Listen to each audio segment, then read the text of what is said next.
quien aviva el fuego de 1000 soles con poder, que en los cielos arde, nadie como Él, nuestro Dios. Quien gobierna el mundo, quien levanta y quita al rey, vence a sus rivales, nadie como Él, nuestro Dios. Nuestro Dios.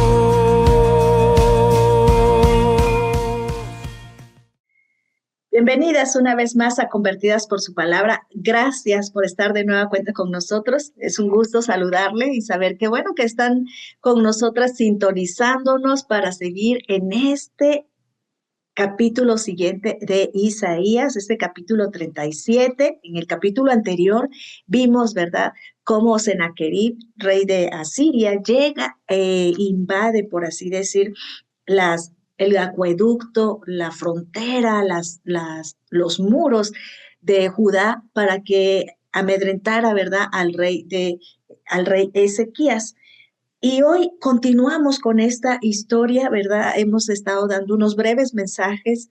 Te invitamos a que leas detenidamente el libro de Isaías, los capítulos que se presentan. Esta historia de la cual estamos hablando hoy está también en el segundo libro de los Reyes y el segundo libro a las Crónicas. Y habla sobre el rey Ezequías. Oramos para que Dios nos haga comprender un poquito de lo que se trata todo esto en medio de estas naciones que el Señor está enjuiciando y que entra esta historia, ¿verdad?, en donde habla de este rey piadoso que Él les había ofrecido y que sabemos que también apunta de cierta manera, ¿verdad?, al rey piadoso que nos entregó en la cruz del Calvario, nuestro Señor Jesucristo, alguien que nos llevaría nuevamente a la verdadera adoración como Ezequías lo había hecho con Judá. Y llega esta amenaza de parte del rey Sennacherib, ¿verdad? Recordemos que el Rabsacés es el que llega allí a dar todos sus argumentos. Y ahora vemos en este capítulo 37 cómo dice que cuando el rey Ezequías oyó todo el informe que se le da, ¿verdad?, rasgó sus vestidos, dice, y cubierto de cilicio vino a la casa del Señor Dios. Y entonces envía a sus mayordomos, a estos mismos que estaban, ¿verdad?, al frente, mirándolo, las amenazas que Sennacherib había enviado por parte de Rabsacés, los manda ahora al profeta Isaías. Y hay algo que nosotros, como hemos dicho, no vamos a leer todo el capítulo, pero que en esta historia quiero que nosotros veamos algunos puntos muy importantes. Primero que nada, dice que cuando él escucha este todo informe, rasga sus vestiduras y se cubre de cilicio, ¿sí? Era una ropa áspera, incómoda, ¿verdad? Y esto era expresión de duelo profundo. Generalmente esto se hacía por la muerte de un ser querido, pero aquí Ezequías lo toma tan en serio, ¿verdad?, que este informe de parte del Rabsacés que llega, ¿verdad?, a rasgar sus vestiduras y a ponerse en esta condición prácticamente de duelo. La reacción inicial que Ezequías tiene es buena, porque nosotros cuando viene, ¿verdad?, nuestra situación, cosas que, bueno, que nos está amenazando, que nos están robando la paz, amedrentando, que llega a nosotros, ¿por qué no el temor? Lo primero que debemos de hacer es humillarnos, ¿verdad? Es reconocer que nos sentimos desarmados como se sentía prácticamente Ezequías. Y él ve la situación tal y como es, ¿sí? Él sabía que estaban siendo amenazados por este gran ejército de Asiria. Y nosotros debemos de estar siempre conscientes y de ver cuando nos encontramos en algún tipo de dificultad, de prueba, la tentación que también llega a nosotros, debemos de saber la situación con precisión, tomarla como es, ¿verdad? Y la situación de Jerusalén aquí es desesperada para el rey Ezequías, y lo sabe tanto que pues rasga sus vestiduras, y nosotros no debemos de pasar por alto cuando estamos en ciertas situaciones. Y aquí dentro de esta historia de este capítulo 37, habla como dice que el rey llega a la casa de Dios, ¿verdad? Esta es una segunda reacción que nosotros vemos de Ezequías y que fue aún mejor, ¿verdad? Que el de simplemente rasgar sus vestiduras en señal de humildad, sino que él no permite que este duelo que él estaba eh, dando a conocer, ¿verdad? Y ese dolor que tenía no se convertiría solamente en esa conmiseración o se quedaría solamente allí en de que mírenme cómo estoy destrozado. Él viene a la casa del Señor porque sabía que era un tiempo muy necesario, ¿verdad? De buscar al Señor. No nos tenemos que quedar solamente con el que, mira, estoy pasando por esta situación y me boto en la lona, sino que Él dice que llega al lugar indicado, llega ante la casa del Señor. Y la tercera parte que nosotros vemos que hace el rey Ezequías es enviar a estos servidores suyos, ¿verdad? A Eliaquín, el mayordomo, a Sebna, el escriba, y a los ancianos y sacerdotes que tenía él con el profeta Isaías. Esa tercera cosa que el rey Ezequías hace también fue muy buena porque él buscó la palabra del Señor dada por medio del profeta. Y cuando nosotros, ¿verdad? Nos sentimos así con el duelo, acudimos al Señor en oración, pero también la importancia de acudir a través de su palabra. Nosotros ya no tenemos un profeta en quien podamos, ¿verdad? Ir y ver qué nos puede decir. Tenemos la palabra del Señor. Aquí está el mayor profeta, el Señor Jesucristo, que nos enseña a través de las Escrituras. Pero hay algo que me llama la atención. Ezequías, ¿verdad? Manda a estos hombres delante de Isaías a decirle de esta manera, ¿verdad? Los hijos han llegado hasta el punto de nacer, dice, y la que dio a luz no tiene fuerzas. Ezequías puso estas palabras en boca de sus mensajeros para que se las dieran a Isaías, para que pudieran expresar la calamidad total de la situación que estaban enfrentando, ¿verdad? Esta era una expresión proverbial para un desastre, ¿verdad? Una mujer agotada por el trabajo de parto, que no podía completar el parto, por lo que era probable que tanto la madre como el niño murieran, y estaba diciéndole que prácticamente así se sentía la nación, que estaban a punto de desfallecer. Y bueno, pues cuando él escucha Isaías, ¿verdad? Llegan a decirle qué era lo que estaba aconteciendo. eh, Ezequías decía, quizás oiga Jehová tu Dios las palabras del Rabsacés, o sea, estas amenazas que les estaban dando. Y Ezequías sabía que su única esperanza era que Dios se ofendiera por las blasfemias de Rabsacés y se levantara contra de él. A veces nosotros queremos como que de cierta manera defender a Dios cuando lo que tenemos que hacer es hablar delante de Él la situación como está aconteciendo y saber que Él es Dios que pelea, no solo nuestras batallas, que pelea por amor a su mismo nombre, ¿verdad? Por lo que Él es. Y vemos cómo Ezequías eleva una oración, ¿verdad? Delante del Señor, pero cuando Isaías hace también esto, que le dice, también tú ruega por nosotros, ¿verdad? A veces nosotros nada más, por favor, ora por mí. Sí, pero decía un pastor amigo mío, ¿y tú ya oraste? Sí, entonces sí manda a buscar la ayuda a pedirle a Isaías que ruegue por esta situación, pero él también entra ante la presencia del Señor y ruega. Y cuando Ezequías le dice, ¿verdad? Isaías ruega por nosotros, nuestra nación está devastada por esta invasión a Siria y solo Jerusalén queda en pie.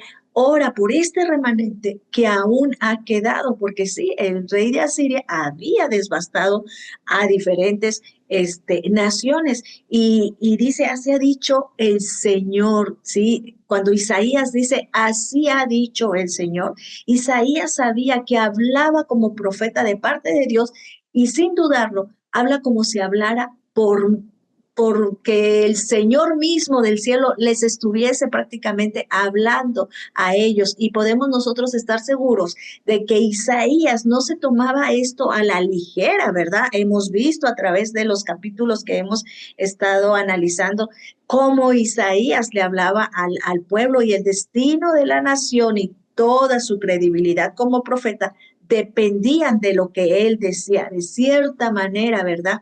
Isaías, hablando por el Señor, estaba a punto de hacer una predicción audaz, ¿sí? Su profecía sería completamente, ahora sí que demostrable, ¿sí? Que él era verdaderamente un profeta de parte de Dios, que sucedería o no sucedería, ¿verdad? Lo que él hablaba. Isaías pronto sería conocido como un verdadero profeta o como un falso profeta cuando Ezequías manda a consultar a Isaías e Isaías dice, no temas, ¿verdad?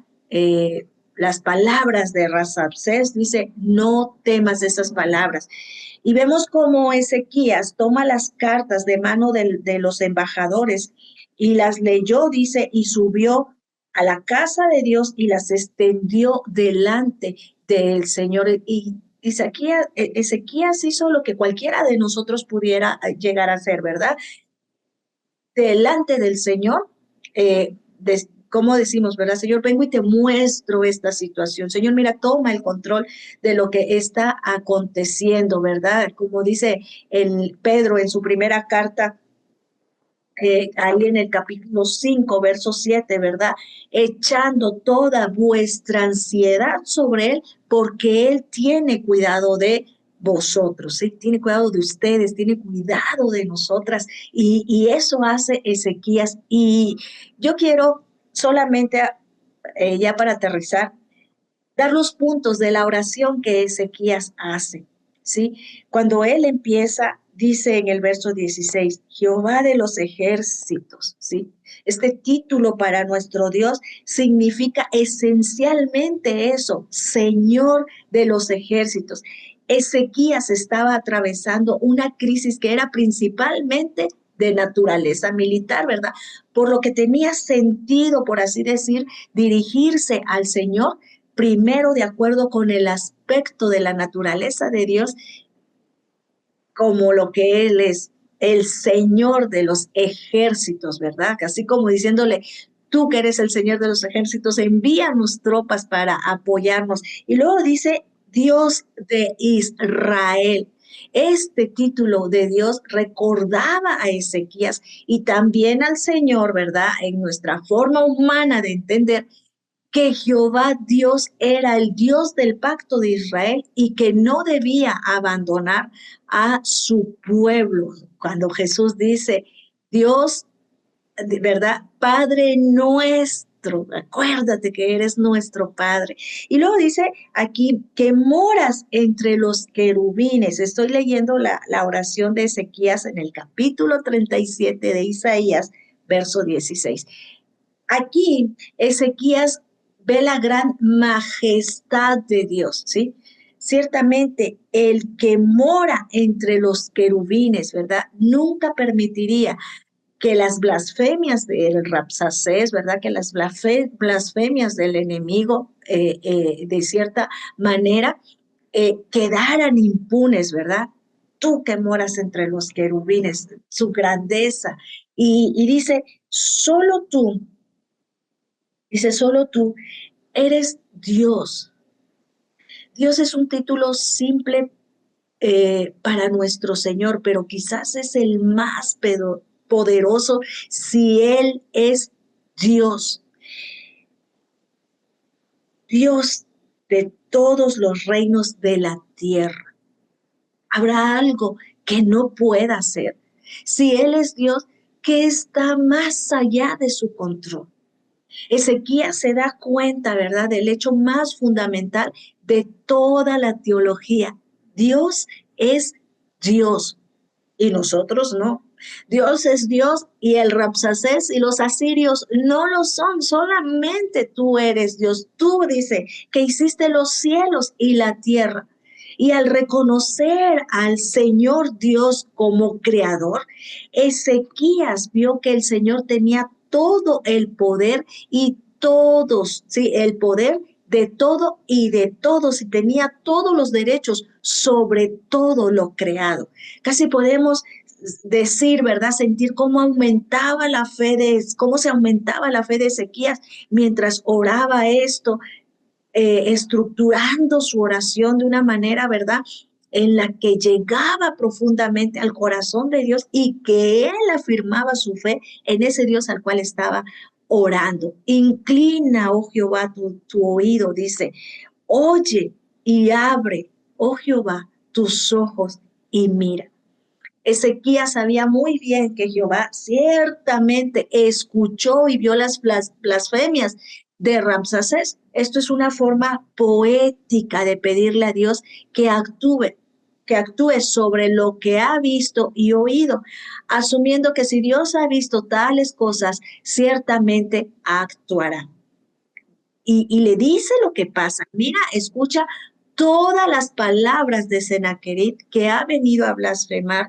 Dice, al Dios viviente. Y me encanta esto porque Ezequías no se siente solamente, Señor, mira, pobre de mí, me has dado este reino y no sé cómo hacerlo, qué hacer. No, Señor, mira, viene en contra tuya. Sí, vino a blasfemar tu nombre y tú eres nuestro Dios, tú eres el Señor de los ejércitos, tú eres el Dios viviente, ¿sí? En su oración el rey Ezequías establece el contraste entre el Dios viviente y los dioses falsos de las naciones que los asirios ya habían conquistado, y por eso las amenazas de Rabsacés diciéndole, ¿verdad?, que si ellos habían acabado con las otras naciones que tenían sus dioses, ¿cómo no lo harían con ellos?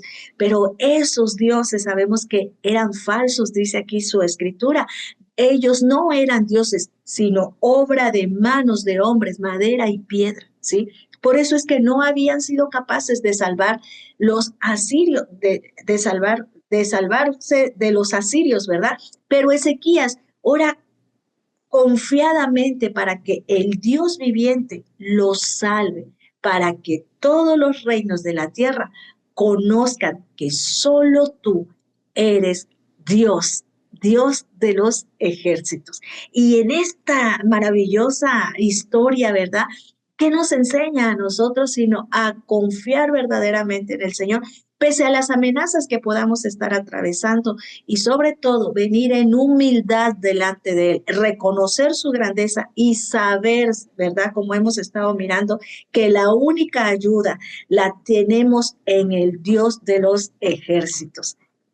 Espero que este recurso haya sido de gran bendición para tu vida. En verdad, hemos estado aprendiendo cómo el Señor de una manera les mostraba que no tenían que tomar ayuda de ninguna otras naciones, sino solamente de Él. Y esta historia nos las viene a confirmar, así como también confirma, ¿verdad?, dentro de este acontecimiento, que todo lo que Isaías estaba hablando se cumpliría. Y así, al igual que cada una de las cosas que nosotros leemos a través de las escrituras, que va haciendo de nosotras mujeres convertidas por su palabra.